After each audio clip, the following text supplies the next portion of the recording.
오늘 우리에게 주신 하나님 말씀은 야고보서 1장 2절에서 8절 말씀입니다. 야고보서 1장 2절에서 8절 말씀. 우리 한 절씩 나눠 읽겠습니다. 내 형제들아, 너희가 여러 가지 시험을 당하거든 온전히 기쁘게 여기라.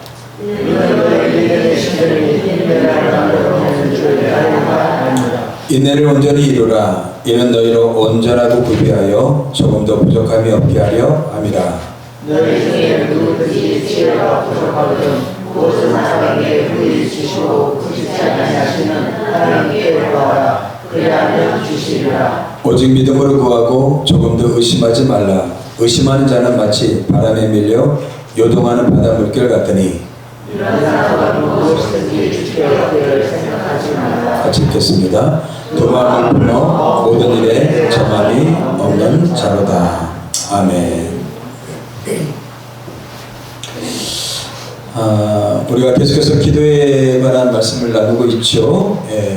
여러분들 기도를 하고 계시죠? 하나님의 백성이라면 우리가 마땅히 하나님께 기도라는 도구를 통해서 우리는 하나님께 나아가고 있죠. 하나님이 하나님의 백성답게 만드시기 위해서 우리한테 거룩한 도구, 수단 두 개를 주셨는데 그게 바로 말씀과 기도예요. 기도는 하나님과 살아계신 하나님과 인격적인 관계고 교제라고 그랬죠.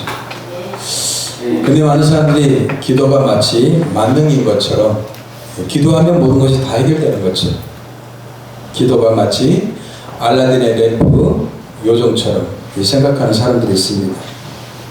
그래서 많은 크리스찬들이 이런 얕은 기대로 하나님의 기대를 오해하고 있는 것을 볼 수가 있습니다. 오늘 사탄은 무지와 오해를 통해서 역사한다고 그랬죠. 성령님은 이해를 통해서 역사하셔요. 그래서 성령님은 우리 안에서 역사하실 때 우리를 깨닫게 하시고 이해시키시고 우리를 성장시켜 가십니다. 하나님의 목적은 우리에게 인생을 살아가면서 여러 가지 문제를 해결하기 위해서 존재하는 분이 아니셔요. 이미 하나님은 인간의 근본적인 문제를 다 해결해 주셨어요. 우리가 이 땅 가운데 사는 이유는 하나님을 닮아 이제 아름답게 성장하고 성숙해 가기를 원하신다는 말이죠. 그리스도를 닮은 그리스도의 장성한 분량까지 성장해 가기를 원하신다는 말이에요. 많은 크리스찬들이 말씀과 기도를 통하여서 이렇게 성장하고 성숙하는데 초점을 두는 게 아니라 마치 기도를 하나의 알라딘의 램프처럼 기도하면 다 이루어진다. 기도하면 모든 것이 응답된다. 이렇게 생각하는 사람들이 있습니다. 오늘 야고보서 기자는 야고보 이 서신을 받고 있는 많은 사람들, 그 당시에는 많은 사람들이 핍박과 박해 속에서 흩어져 있었죠. 그들에게 지금 이 말씀을 전하는데 그 형제들을 향해서 이렇게 얘기하고 있습니다. 너희가 여러 가지 시험을 당하거든 온전히 기쁘게 여기라. 우리가 세상 살아가면서 시험이 없을 수가 없다는 거예요. 근데 시험 앞에 여러분들 수식어가 뭐예요? 여러 가지 시험이에요. 여러 가지 시험. 그러면 여러분들 인생 살면서 다양한 시험거리를 만나게 돼 있다는 거예요. 어떤 사람은 자녀 문제, 어떤 사람은 돈의 문제, 어떤 사람은 직장 문제, 어떤 사람은 질병의 문제, 수많은 문제들이 우리 안에 놓여 있다는 겁니다. 그런데 우리는 그 시험 앞에서 마땅히 하나님 앞에 기도해야 됩니다. 아멘? 네. 마땅히 우리는 기도를 올려드려야 되죠. 근데 기도할 때 어떻게 기도하느냐가 참 중요하죠. 근데 많은 기도를 보면은 하나님 이 시험을 제거해 주십시오. 없애 주십시오. 이 문제를 해결해 주십시오. 하면서 시험과 고난과 어려움의 문제는 제거하고 그 다음에 우리의 문제를 해결해 달라고 우리 이렇게 기도하게 되죠. 그런데 오늘 하나님은 그 시험을 만날 때 그 시험을 풀 수 있고 해석할 수 있는 지혜를 구하라고 얘기하고 있어요. 아멘 안 하시네요. 뭐라고요? 시험을 만날 때 뭐라고요? 하나님께 지혜를 구하라고 얘기하고 있어요. 우리는 보통 하나님 이 문제 빨리 해결해 주십시오. 이 상황 좀 빨리 끝나게 해주세요. 우리는 이렇게 기도하지만 저 역시도 그렇게 많이 기도했었습니다. 그런데 하나님은요, 우리의 문제보다, 시험보다, 상황보다 우리를 먼저 바꾸시길 원하신다는 사실입니다. 아멘? 그래서 오늘 본문을요, 기도 본문 중에서 많은 사람들이 또 오해하고 있는 본문 중에 하나입니다. 오늘 말씀을 나누면서 그런 오해가 좀 풀려졌으면 좋겠습니다. 사실 여러분들, 우리가 만나는 인생길에서 만나는 여러 가지 시험은요, 없어져야 될, 제거해야 될 대상이 아니라는 것입니다. 우리가 만나는 여러 가지 시험들은요, 해석이 필요한 겁니다. 어떤 해석이요? 하나님의 해석이 필요한 거죠. 하나님의 관점으로 보는 해석이 필요하단 말이에요. 그래서 2절에서 4절 그렇게 얘기하죠. 내 형제들은 너희가 여러 가지 시험을 당하거든 온전히 기쁘게 여기라. 이는 너희 믿음의 시련이 인내를 만들어내는 줄 너희가 알미라. 여기서 여러분들, 시험과 시련은 여러분들 템프테이션, 유혹이 아닙니다. 하나님이 우리를 유혹해서 넘어뜨리고 실패하게 해서 주신 게 아니라는 거예요. 사단은 우리를 유혹하죠. 넘어뜨리기 위해서, 실패하기 위해서. 하지만 여기서 말하는 시험과 시련은 여러분들 하나님의 테스트입니다. 아브라함이 하나님께 부름받고 여러 가지 테스트를 겪게 되죠. 그리고 마지막에 어떻게 해요? 자기 아들 이삭을 아낌없이 하나님 앞에 바치게 되죠. 근데 여러분들 단번에 그렇게 됐어요? 아니요. 여러 가지 테스트를 통해서 그 자리에 오게 된 거예요. 우리 학생들이 만약에 테스트가 없다면 실력이 쌓이지 않을 겁니다. 테스트가 있기 때문에 더 집중해서 공부하고 그러면서 지식과 지혜가 점점 쌓여가게 되는 것이죠. 하나님은요, 우리가 이런 테스트를 통하여서 성장하고 성숙해 가길 바라신단 말이에요. 오늘 우리 한국교회가 너무 얕은 게 저는 문제라고 생각해요. 여러분들, 우리 기독교는 깊다고 그랬죠? 넓고 깊어요. 어떤 철학보다, 어떤 인문학보다 깊은 게 우리 기독교란 말이죠. 그런데 우리는 너무나 기독교를 쉽게 만들어버렸어요. 사실 처음에는 쉽지만 뭐예요? 점점 좀 어려워져요. 제가 그래서 일본어 공부하는 걸 예를 들었잖아요. 처음엔 쉬워요. 우리나라 언어하고 옷은 같기 때문에. 근데 배우면 배울수록 어렵단 말이죠. 독일어도 그렇더라고요. 이 기독교도 마찬가지예요. 예수 믿으면 구원받는다, 하나님 자녀가 된다, 백성이 된다. 쉽죠? 누구든지 내 죄를 회개하고 예수를 믿으면 하나님의 백성이 돼요. 근데 진짜 신앙의 삶을 살고 제자의 삶을 살기 위해서는요, 굉장히 어렵습니다. 우리 힘으로 돼요? 안 돼요. 그래서 누굴 보내주신 거예요? 성령님을 보내주신 거예요. 네 힘으로 살지 말라는 거예요. 그래서 크리스찬의 삶은요, 자기 힘으로 사는 삶이 아니에요. 여러분들 성경 읽어보십시오. 인간의 이성과 합리성으로 이해되는 말씀이 얼마나 있습니까? 이성과 합리성을 뛰어넘는 게 성경 말씀이라는 말이에요. 뭐예요? 성령의 능력으로 이해하고 깨달으라는 거예요. 우리 신앙생활도 성령의 능력이 아니고서는 절대 하나님의 뜻대로 살 수가 없습니다. 그래서 우리는 하나님의 지혜를 구하고 하나님의 능력으로 살아가는 사람들이 바로 크리스찬인 것이죠. 우리가 이 세계를 살아가면서 여러분들 시험을 만날 때 기쁜 사람이 누가 있겠어요? 즐거운 사람이 누가 있겠어요? 의사를 만나고 진찰을 보는데 암입니다 그러면 감사합니다. 행복합니다. 이런 사람이 어딨냔 말이죠. 그런데 그 시험 앞에서 어떻게 해요? 온전히 기쁘게 여기라고 그래요. 시험에 대한 태도와 자세를 얘기해주고 있어요. 뭐예요? 우리 생각으로 보지 말고 어떻게 해요? 하나님의 관점으로 보라는 겁니다. 암입니다. 청천벽력 같은 그런 이야기죠. 마음이 무너지죠. 그 순간 우리는 인간적으로 받아들일 때, 아, 나는 끝나는 건가? 이런 생각이 들 수 있지만, 그걸 하나님 앞에 기도하면서 어떻게 해요? 제 생각과 관점을 바꾸라는 말이에요.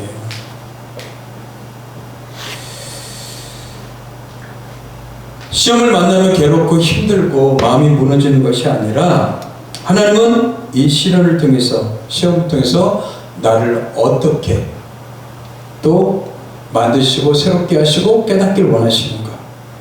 왜 하나님은 나한테 이 시련을 허락하셨는가? 이 시련을 어떻게 내가 또 대할 것인가? 하나님 이걸 통해서 내가 어떠한 모습으로 성장하고 자라가길 원하시는가? 이 시험이 주는 하나님의 뜻은 무엇인가? 이런 고민과 생각을 해야 되는데 그걸 하지 않는단 말이죠. 문제를 만나면 그냥 문제를 갖고 하나님 앞에 나아가는 거 좋습니다. 당연히 갖고 나가겠죠. 여러 가지 시험과 문제를 하나님 앞에 갖고 나가서 하나님 앞에서, 하나님 이런 문제를 만났습니다. 이걸 해결해 주십시오. 여기서 끝나지 말라는 거예요. 왜 문제를 만났고 어떻게 그것을 통해서 하나님은 내게 무엇을 원하시는지 이거를 우리가 질문해야 된단 말이죠.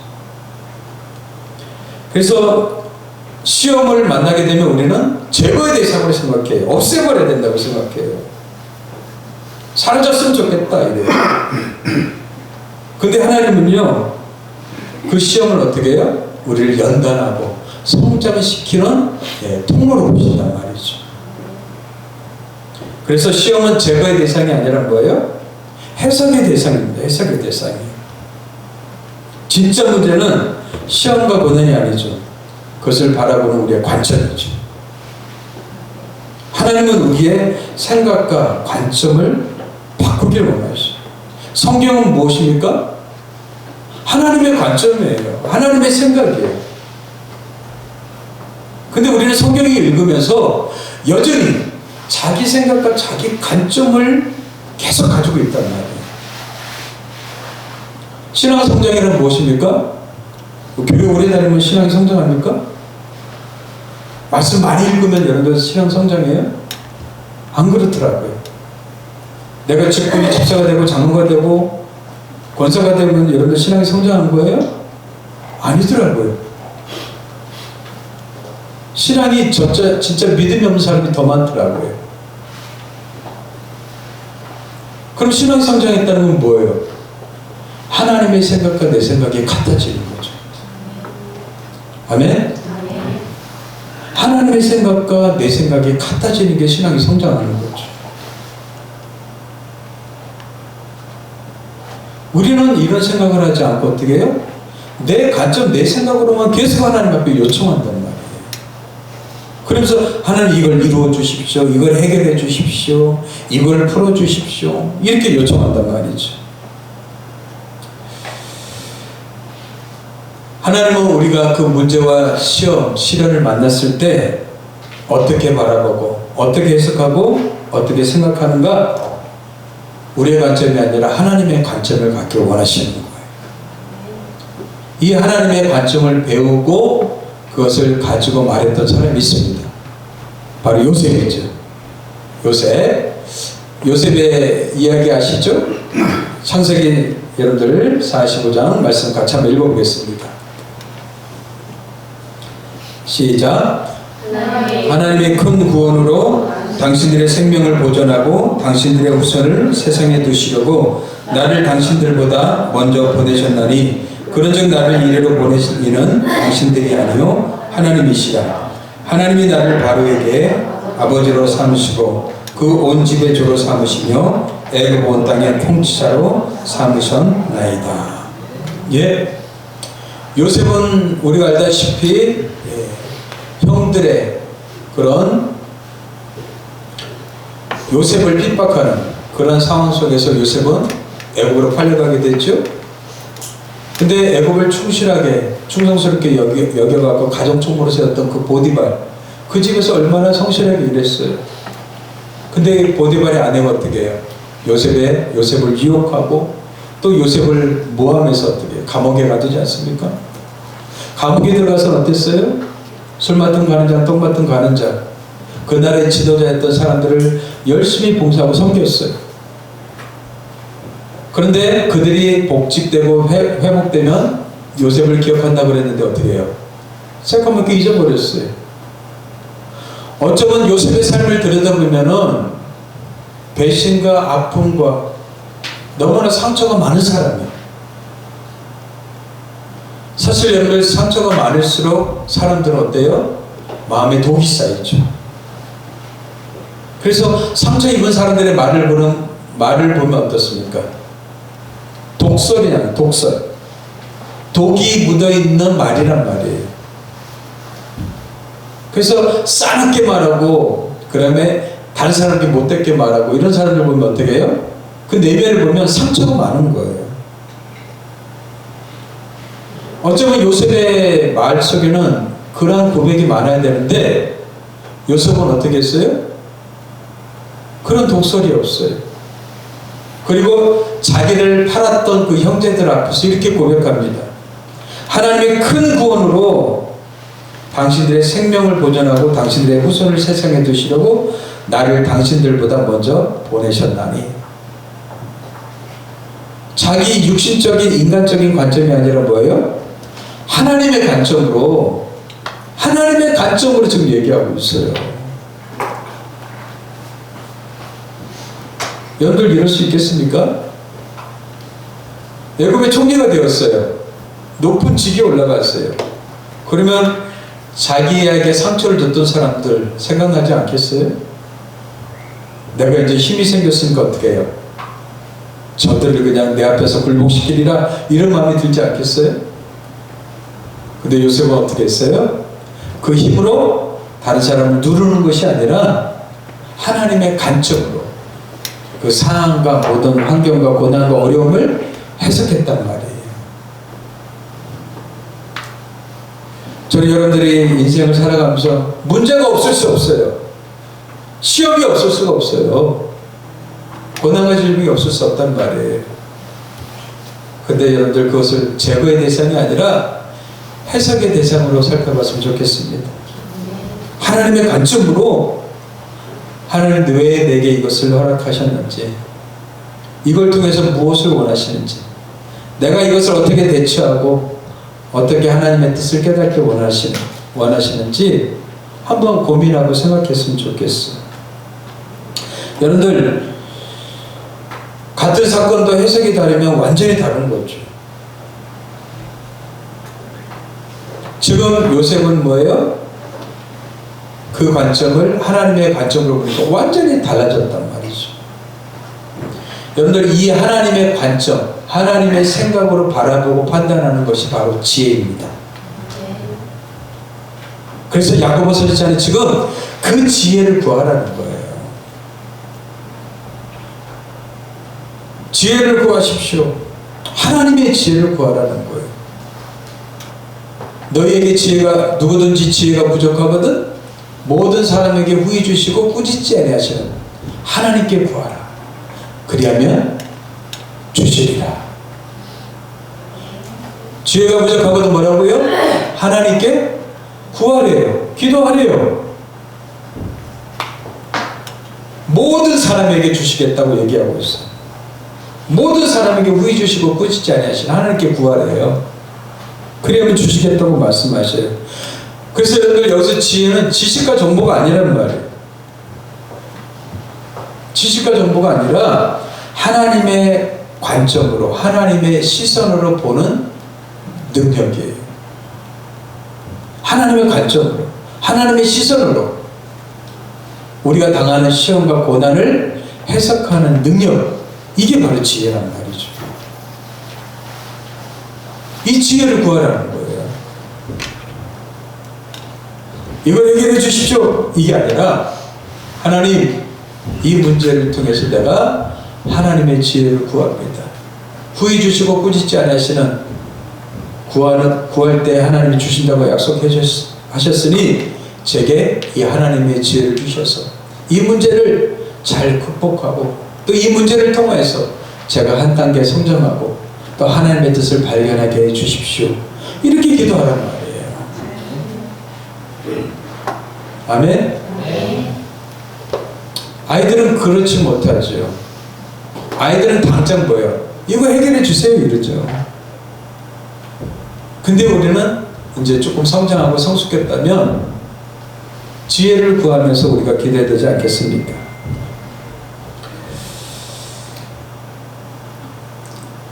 우리는 문제 해결은 간절히 구하면서 문제 해석은 거의 구하지 않습니다. 문제의 결과는 바꾸고 싶어요. 그러나 나 자신을 바꾸고 싶어 하지 않는 게 우리들의 모습이죠. 하나님은요, 문제를 해결해 주시기보다 여러분을 먼저 바꾸길 원하십니다. 우리가 바뀌지 않으면 절대 신앙이 깊어지지 않기 때문에 그래요. 하나님의 관심은 여러분들이 바뀌어지는 거예요. 여러분들이 성장하고 성숙해 가는 것이란 말이죠. 기억하십시오, 여러분들.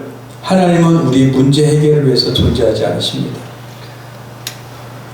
여러분들의 성장과 성숙을 위해서 하나님이 여러분을 택하시고 부르시고 하나님의 자녀 삼으신 줄 믿습니다.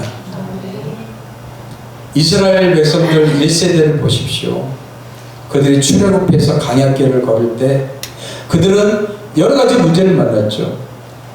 먹을 것이 없었어요. 물이 없었어요. 때로는 적을 만납니다. 여러 가지 시험과 환난을 만나게 되죠. 그럴 때마다 그들은 어떻게 해요? 떡이 없습니다. 고기가 없습니다. 물이 없습니다. 그러면서 늘 그들이 회상하는 건 뭐였어요? 애굽을 회상했단 말이에요. 그들은요, 한 번도 하나님의 마음을 가지고 그것을 바라보려고 하지 않았단 말이에요. 근데 하나님의 관점은 뭐였어요? 하나님이 그들에게 그 부족함을 통하여서 깨닫길 바라는 게 뭐였냔 말이에요. 그게 신명기 8장에 나오는 말씀이에요. 우리가 잘 아는 말씀이죠? 신명기 8장의 이 말씀은 2세대들에게 주신 말씀이에요. 1세대는 이제 다 죽고 2세대들에게 주는 말씀이에요. 그러면 1세대들이 깨닫지 못한 이 말씀을 너희들이 깨달았으면 좋겠단 말이에요. 다른 말은 뭐예요? 1세대들은 하나님의 관점을 배우려고 하지도 않고 하나님의 마음을 가지려고 하지도 않고 여전히 자기 생각, 육신적인 생각, 그 어린아이 같은 생각으로 살았다는 거죠. 그러면 하나님은 이 부족함을 통해서 문제와 시련을 통해서 가르치고자 하신 게 뭐였어요? 8장 2절에 나타나고 있죠. 한번 보십시오. 같이 읽겠습니다. 2절 시작. 내 하나님 여호와께서 이 40년 동안에 내게 광야길을 걷게 하신 것을 기억하라. 이는 너를 낮추시며 너를 시험하사 내 마음이 어떠한지 그 명령을 지키는지 지키지 않는지 알려 하십니다. 예, 광야길을 걷게 하신 분이 누구셔요? 하나님이라고 얘기하고 있어요. 하나님이 그 광야길을 걷게 하신 것을 기억하라. 이는 왜? 그 이유가 나타나는 이유가 뭐예요? 너를 낮추시며 겸손케 하는 게 여러분들 목적이라는 거예요.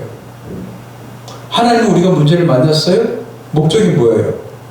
우리를 겸손케 하는 거예요. 왜? 우리 너무나 교만한 존재들이기 때문에요.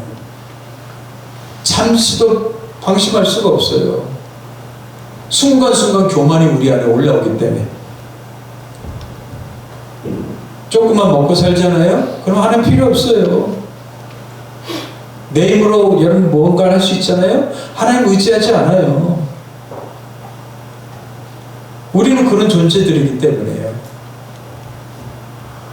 그래서 여러분들 하나님의 목적은 뭐예요? 모든 여러분들 시험과 문제의 목적은요, 우리를 낮추시는 거예요. 두 번째는 뭐예요? 내 마음이 어떠한지 그 명령을 지키는지 지키지 않는지 우리의 마음을 알기 원하시는 거예요. 그래서 그 명령을 지키는지 안 지키는지 뭐예요? 하나님의 말씀을 마음에 받아들이는지 안 받아들이는지. 우리 순종이라고 했죠? 그럼 뭐예요? 또 다른 관점에서 하나님의 관점을 배우려고 하는지 안 배우려고 하는지 그걸 알기 위한 거란 말이에요. 하나님의 명령을 왜 주셨어요? 하나님의 생각, 하나님의 관점을 가지라는 거죠. 내 생각을 가지고 사는 게 아니라. 신앙생활은요, 내 관점, 내 생각으로 사는 게 아니라 뭐예요? 하나님의 관점으로, 하나님의 생각으로 살아가는 거예요. 근데 그것을 배우는지 안 배우는지 알게 하려 하십니다. 예, 여러분들이 만나는 시험 앞에서 하나님의 관점으로 그것을 대하든지 아닌지를 하나님은 살펴보고 원하신단 말이죠.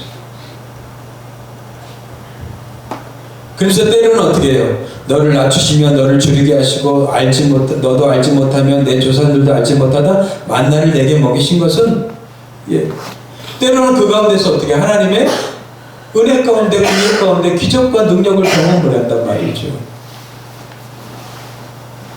그러면서 어떻게 해요? 사람이 떡으로만 사는 것이 아니요 여호와 입에서 나오는 모든 말씀으로 사는 줄을 내가 알게 하려 하심이라.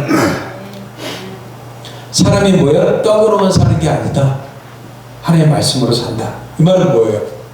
그래, 너희 인간의 관점으로 살아가는 게 인생이 아니야. 너희들이 하나님의 관점을 배워야 돼.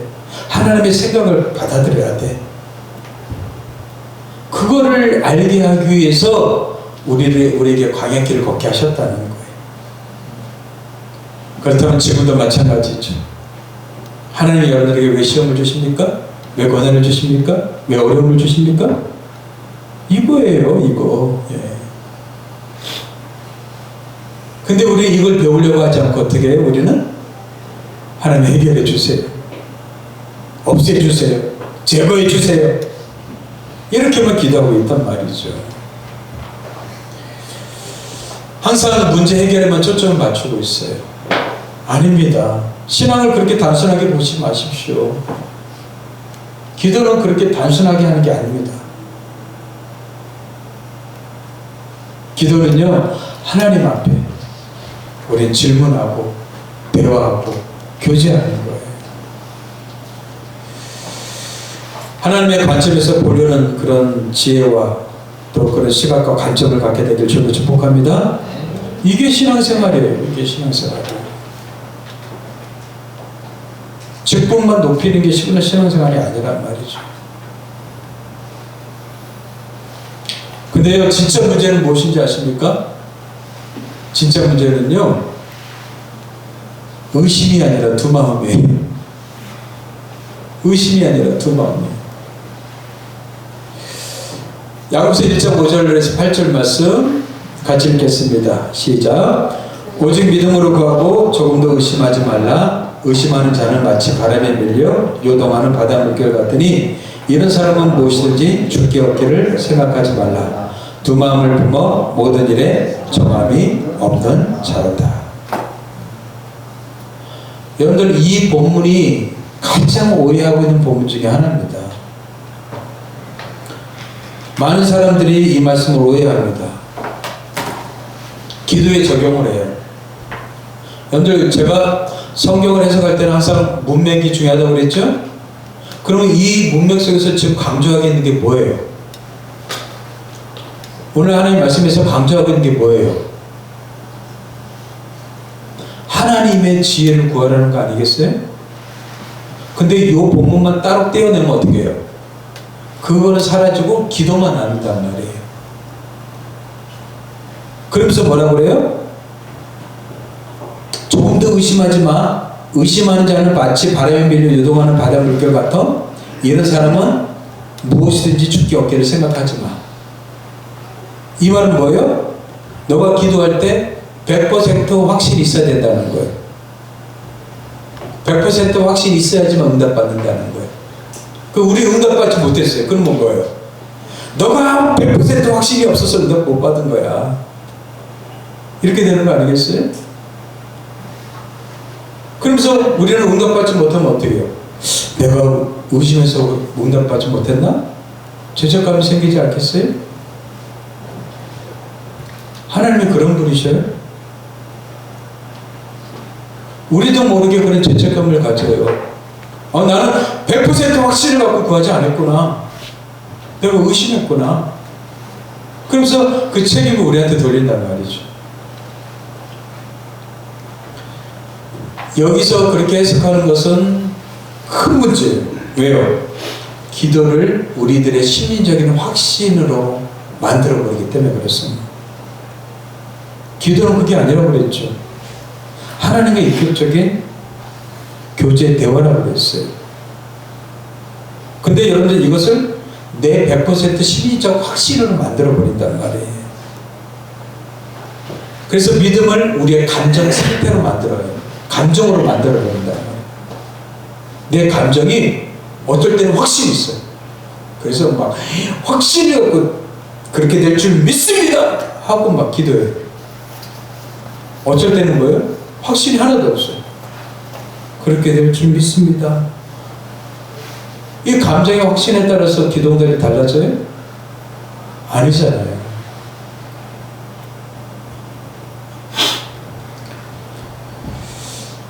많은 사람들이 이 본문 갖고 많이 오해를 합니다. 여러분들 기도는 확신이 아닙니다. 아멘 하셔야 돼요. 예. 기도는 확신이 아닙니다. 예. 지금 하나님께서 지혜를 주시겠다라는 그것에 대한 확신이에요. 우리가 하나님 앞에 문제를 갖고 그리고 우리가 갖고 있는 시련을 갖고 주님 앞에 나가면 하나님께서 지혜를 주시겠다는 확신이에요. 우리를 깨닫게 하시겠다는 거예요. 우리의 마음을 어떻게 해요? 새롭게 하시겠다는 거예요.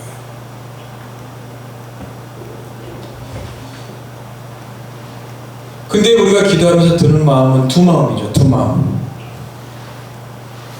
이 두 마음이 우리 가운데 있단 말이에요. 마치 출애굽했던 그 이스라엘 백성들처럼 하나님의 약속의 땅으로 이렇게 나가야 되는데 그들은 어떻게 해요? 항상 애굽의 생활을 돌이키면서 어떻게 해요? 그때 파도 먹고 부추도 먹고 고기도 먹고 하면서 맨날 애굽의 생활을 돌이켜본단 말이에요. 한쪽의 마음에는 하나님을 따라가는 기적과 능력을 보여주면 하나님이 와 대단한 분이시다 하고 쫓아가지만 또 한쪽에서는 뭐예요? 인간적인 마음으로 그것을 바라본단 말이죠. 여러분들 믿음의 반대말은요 의심이 아닙니다. 두 마음입니다. 두 마음. 마치 뭐가 가냐면요 우리가 낯선 땅에 가면 어디 멀리 가거나 이럴 때 우리 내비를 켜게 되죠. 저도 이제 서울에서 이제 좀 살아왔기 때문에 내비를 켜고 어디 지역으로 옮기게 되면은 때로는 길을 알 때는 어떻게 해요? 내비를 따라가지 않고 이 길을 따라가면 더 빠른데? 하고 이 길을 따라가요. 그러다가 계속 더 막히고 시간을 허비하고 낭비할 때가 있었어요. 두 마음이란 그것과 같습니다. 내비를 신뢰하고 따라가는 게 아니라 내 경험, 내 관점, 내 생각을 의지하고 따라가는 거죠. 그래서 이 두 마음이 있는 거예요. 하나님을 어쩔 때는 신뢰하면서다가 내 마음을 또 어느 때는 신뢰하고. 여러분들 베드로가 예수님의 기적과 능력을 처음 경험할 때 어땠습니까? 예수님이 밤이 맞도록 수고해서 베드로가 고기 한 마리 잡지 못했어요? 그때 예수님 뭐라고 하셨어요? 깊은 데에다 그물을 내리라고 그랬죠. 그랬더니 베드로가 뭐라고 대답했어요? 내가 말씀에 의지하여. 내 경험상으로는 깊은 데에 고기가 있어요 없어요? 없단 말이에요. 근데 당신의 말씀에 의지해서 내가 내리겠다고 그랬어요. 경험의 결과는 꽝이었어요. 말씀에 의지한 결과는 그물이 찢어지는 결과였어요. 그런데 우리는 주님이 우리한테 펼쳐놓으신 그 길을 따라갈 때는 많은 갈등이 생긴단 말이죠. 인간적인 갈등이 생긴단 말이에요. 하나님이 이렇게 하셨는데 내가 이렇게 하고 싶은 마음, 갈등이 생긴단 말이에요. 이게 우리 안에 두 마음이에요. 왜 그래요? 두 마음은 왜 생깁니까? 성장하지 않기 때문에. 성장하지 않기 때문에 두 마음이 생기는 거예요. 하나님의 관점을 가지라고 하는데 하나님 관점 가지 않고 자기 관점을 옳다라고 생각하기 때문에. 그래서 우리는 계속 왔다리 갔다리 하는 거예요. 믿음은요, 하나님께 묻는 게 아니라 하나님을 따라가는 거예요. 제자는요, 예수를 따라가는 사람이 제자입니다. 자기 주관과 생각을 가지고요, 예수를 따라가는 것이 아니라 예수님의 말씀을 따라가는 게 제자란 말이죠. 이게 우리 힘으로 됩니까? 안 되죠.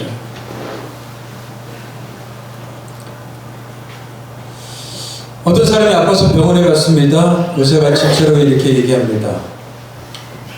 생활 습관을 바꾸셔야 되겠습니다.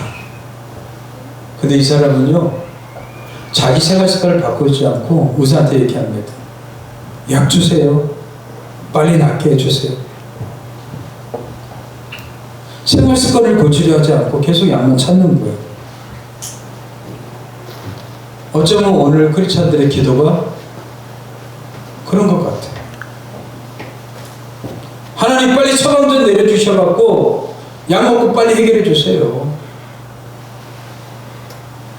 아니, 나는 너가 좀 생활 습관을 좀 바꿨으면 좋겠어. 하나님 우리한테 이렇게 말씀하시는데 그거에서는 귀를 기울이지 않고 어떻게 해요? 계속 약만 주세요. 해결해 주세요. 이랬단 말이죠. 하나님은 우리의 응급처치보다 삶의 체질을 바꾸기를 원하십니다. 하나님은 여러분들의 삶의 체질을 바꾸기를 원하신단 말이에요. 신앙의 체질을 바꾸기를 원하신단 말이죠. 여러분들의 기도는 어떻습니까? 문제 해결입니까? 아니면 하나님의 뜻입니까? 우리가 지난주에 여러분들 세언약에 대해서 살펴봤죠? 세언약적 기도는요, 우리 욕망을 위한 기도가 아니었어요.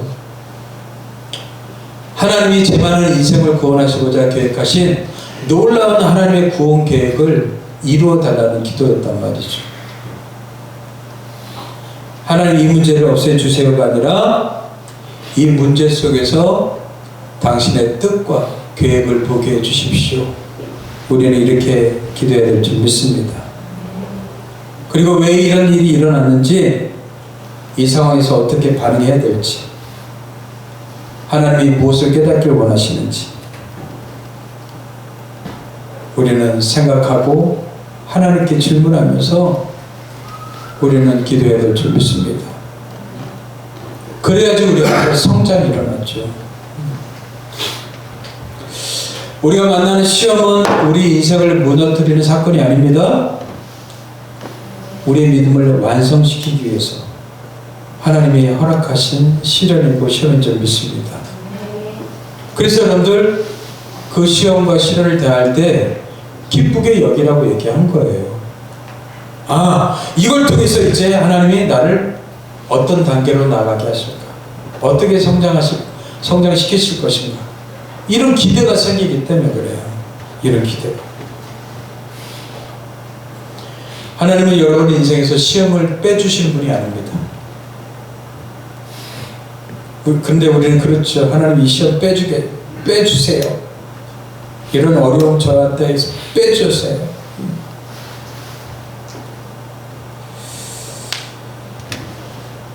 우리 인생에서 시험과 문제를 없애는 것이 인생의 목적이 아닙니다. 그것을 통해서 성장하는 게 목적이죠. 그래서 사도 바울은 이렇게 얘기합니다. 에베소서 말씀 같이 읽어보겠습니다. 시작. 우리가 다 하나님의 아들을 믿는 것과 아는 일에 하나가 되어 온전한 사람을 이루어 그리스도의 장성한 분량이 충만한 데까지 이르니. 예, 하나님의 아들 예수 그리스도를 우리는 믿어요. 근데 거기서 더 나가셔야 돼요. 이제 알아야 돼요. 여기서 아는 것은 경험적 알미라고 그랬죠? 체험적 알미예요. 믿는 것과 아는 것이 하나가 돼요. 온전한 사람을 이루어. 여러분들 믿고 알 때 온전한 사람이 된다는 거예요. 여기서 온전한 사람이란 여러분들 성숙을 말해요. 성숙. 성숙한 사람이라는 거예요. 왜 우리가 성숙한 사람 되길 원하십니까? 성숙한 사람을 또 다른 표현으로 그리스도의 장성한 분량이 충만한 데까지 이르러 이렇게 표현하고 있어요. 왜 하나님은 우리가 이렇게 성숙한 사람 되기를 원해요? 그 이유를 14절에 얘기하고 있죠. 이는 우리가 이제부터 어린아이가 되지 않아요. 더 이상 어린아이가 되지 말라는 거예요. 어린아이가 되면 왜 그래요? 사람의 속임수와 간사한 유혹에 빠지게 된단 말이에요. 사단은 사람을 통해서 속임수로 다가오고 간사한 유혹을 통해서 우리에게 다가온다는 말이에요. 그래서 온갖 교훈의 풍조에 밀려 요동하지 않게 하려 합니다. 우리가 어린아이가 되지 말아야 될 이유 3가지를 얘기하고 있어요. 사람의 속임수, 간사한 유혹, 온갖 교훈의 풍조. 그러면 우리는 어떻게 해요? 요동친단 말이에요. 그럼 어떻게 돼요? 두 마음을 갖게 된단 말이에요. 그럼 우리 안에 믿음은 사라지게 되죠. 이게 누구의 괴계예요? 사단의 괴계이죠.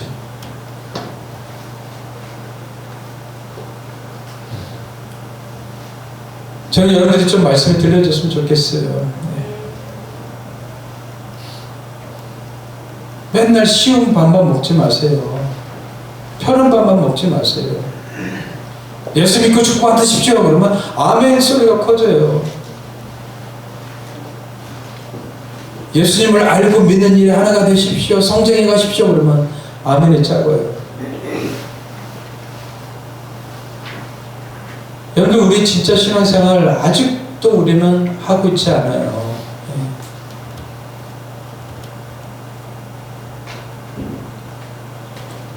하나님이 우리를 구원하신 이 사건이 얼마나 놀라운 사건인지 아십니까? 하나님은 문제를 없애주시는 분이 아닙니다. 문제를 통해 우리를 새롭게 하길 원하셔요. 기도에도 왜 응답이 없습니까?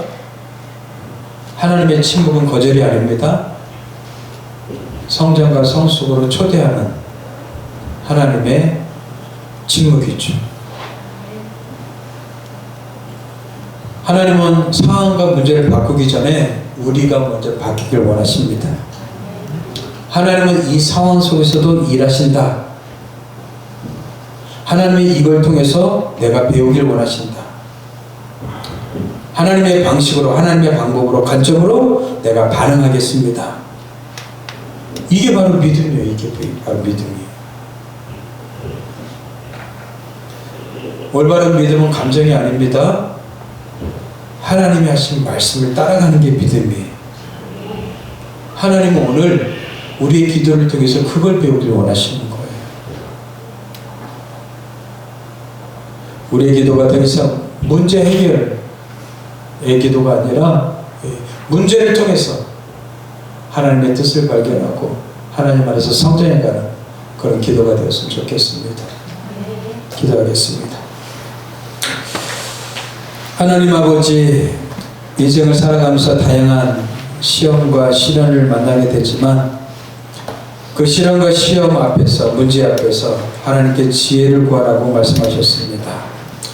하나님, 하나님의 지혜를 더하여 주시사 우리가 만난 시험을 통하여서 더욱더 그리스도를 닮아가는 우리가 되게 도와 주시옵소서. 그리스도의 장성한 분량까지 성장해가는 우리 모두가 될 수 있도록 축복해 주시옵소서. 감사하고 예수의 이름으로 기도하옵나이다. 아멘.